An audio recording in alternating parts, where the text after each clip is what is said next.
Khakee the Bengal chapter, যেটার already release হয়ে গেছে নেটফ্লিক্সে। তো কেমন ছিল খাকি দ্য বেঙ্গল চ্যাপ্টার, সেটা নিয়ে আমরা আলোচনা করবো এই ভিডিওতে। তো বেসিক্যালি এটা টোটাল 7টা এপিসোড নিয়ে, অ্যান্ড প্রত্যেকটা ডিউরেশন কিন্তু খুব যথেষ্ট বড়, নেটফ্লিক্সের যেমন কাজ হয়ে থাকে।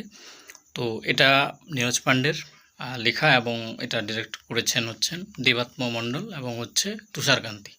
তো কেমন ছিল সিরিজটা যদি আমাকে এক কথায় বলতে হয়, তো সিরিজটা আমি বলবো আমি একটু ডিসঅ্যাপয়েন্ট হয়েছি সিরিজটা দেখে।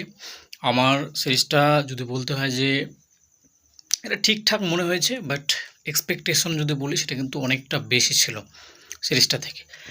যেহেতু জিদ্দার হিন্দি ডেবিউ, এবং আমাদের এখান থেকে প্রসেনজিৎ বুমবাদা রয়েছেন, তো এরকম অভিনেতা রয়েছেন, বলতে পারি আমরা এরকম সুপারস্টার রয়েছেন। এছাড়াও তারপরে শাশ্বত চ্যাটার্জি থেকে শুরু করে পরমব্রত, তারপরে চিত্রাঙ্গদা সিং, তো প্রত্যেকে কিন্তু খুবই ভালো।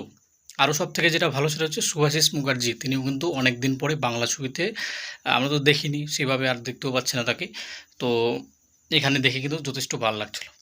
তো ছবিটা যে গল্পটা আমরা দেখেছিলাম, মূলত গল্পের মধ্যে খুব যে নতুনত্ব বা কিছু রয়েছে তা কিন্তু নয়। অ্যান্ড ট্রেলার দেখেও অনেকটা মনে হচ্ছিল যে গল্পে খুব একটা বিষয় থাকবেও না।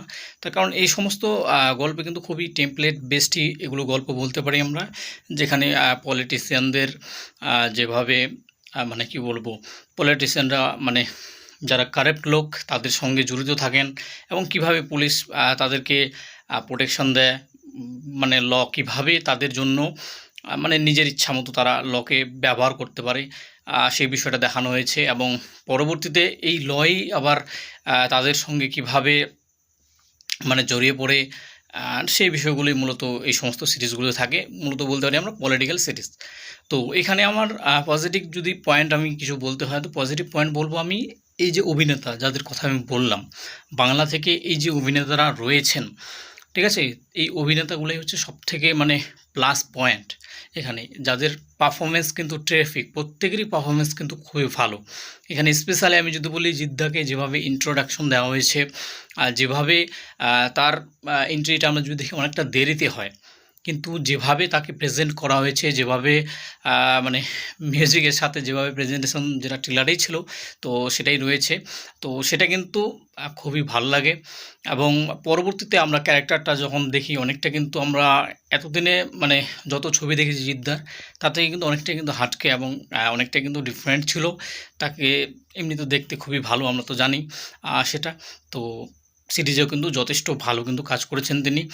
আর খুবই ভালো ভালো কিন্তু ডায়ালগস রয়েছে জিদ্দার, মানে আমরা বলতে পারি সংলাপে।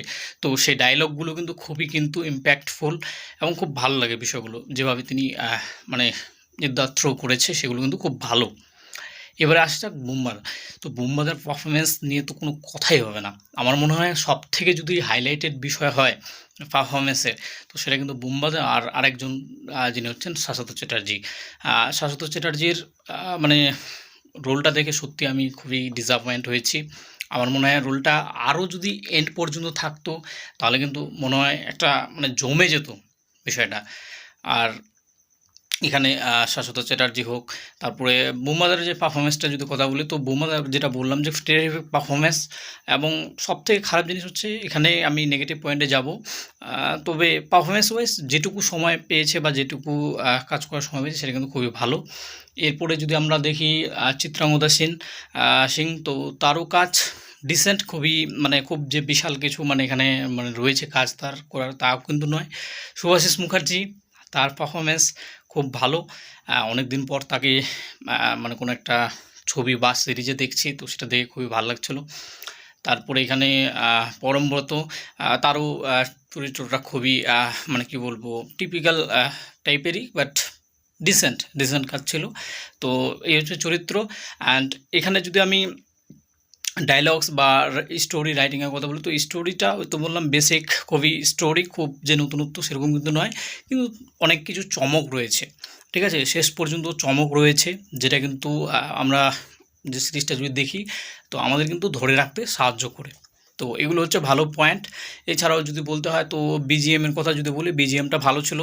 এবং সবথেকে ভালো হচ্ছে এই যে খাকি দা বিহার চ্যাপ্টারে যে গানটা ছিল, তো সেরকমই একটা বাংলা যে গানটা এখানে করা হয়েছে সে গানটা কিন্তু যথেষ্ট ভালো গান ছিল, ঠিক আছে। তো এগুলো হচ্ছে ভালো। আর যদি বলা হয় প্রোডাকশন কোয়ালিটি, তো প্রোডাকশন কোয়ালিটি ডেফিনেটলি ভালো। নেটফ্লিক্সের প্ল্যাটফর্মে যেহেতু আসছে অনেকটাই ভালো হয়েছে, কিন্তু তুলনা আমি করছি না, ভালো ডিসেন্ট হয়েছে, ঠিক আছে। তো এগুলো হচ্ছে বিষয়। আর অ্যাকশন রয়েছে, সেগুলো খুবই সীমিত পরিমাণে রয়েছে, যতটা আমরা জিদ্দার ছবিতে দেখি সেই হিসাবে কিন্তু দেখতে পাই না। এবার নেগেটিভ পয়েন্টে যদি আসা যায়, তো নেগেটিভ পয়েন্ট যদি আমি বলতে হয়, তো সব থেকে নেগেটিভ পয়েন্ট কিন্তু এর ক্লাইম্যাক্সটা, ঠিক আছে। ক্লাইম্যাক্সটা কিন্তু খুবই মানে কি বলবো, মানে এক্সপেক্টই করা যায় না যে এরকমভাবে ক্লাইম্যাক্সটা শেষ করবে, যেটা কিন্তু খুবই ডিসঅ্যাপয়েন্টিং ছিল ক্লাইম্যাক্সটা। আর এছাড়াও যদি আমি বলি পারফরমেন্সদের কথা, তো পারফরমেন্স আমার, যেমন চিত্রাঙ্গদা সিংয়ের কথা বললাম আমি, তো পারফরমেন্সটা আমার ওকে ওকে লেগেছে, খুব যে এক্সট্রা অর্ডিনারি পারফরমেন্স তা কিন্তু নয়, আমার ওকে ওকে ডিসেন্টলি লেগেছে। আর করার মতো কিছু ছিলও না এখানে, ঠিক আছে। এখানে সব থেকে যেটা মানে খারাপ বিষয় সেটা হচ্ছে আমি যেটা বললাম যে শাশ্বত চ্যাটার্জির যে রোলটা, সেটা কিন্তু খুবই মানে ছোট্ট রোল। অ্যান্ড আমার মনে হয় তাকে আরও যদি স্পেস দেওয়া হতো তাহলে কিন্তু মানে আরও ছবিটা কিন্তু মানে সিরিজটা ভালো হতে পারতো।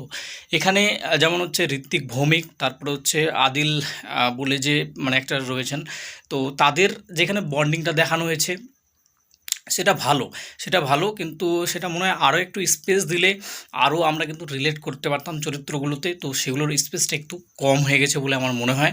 এছাড়া আমরা তাদের এখানে একটা নেগেটিভ পয়েন্ট আরও যদি বলি, তো এখানে যে আদিল হোসেন যে মানে বিষয়টা রয়েছে, এখানে তোমরা সিরিজটা দেখবে, আমি স্পয়লার দিচ্ছি না। এখানে হুট করেই একটা মানে কি বলবো, মানে খারাপ দেখানোর যে একটা চেষ্টা, সেই বিষয়টা কিন্তু মানে হুট করেই যেন তাকে একটা খারাপ কিছুতে দেখিয়ে দেওয়া হলো, মানে সেটার কোনো কিন্তু মিনিং সেভাবে কিন্তু নেই, মানে দেখাতে হবে খারাপ বলে হুট করে একটা ঘটনা ঘটে দেয়, তো সেটা মনে হয় যে খুবই মানে টিপিক্যাল, মানে সেরকম কিছু করার নেই, যেটা আমরা সিনেমা বা কিছুতে দেখি। কিন্তু ওয়েব সিরিজে অনেক সময় থাকে, এটা প্রায় অনেক 7 এপিসোড, প্রায় 6 ঘন্টার কাছাকাছি সিরিজ একটা, তো সেই ডেভেলপমেন্টটা এখানে নেই।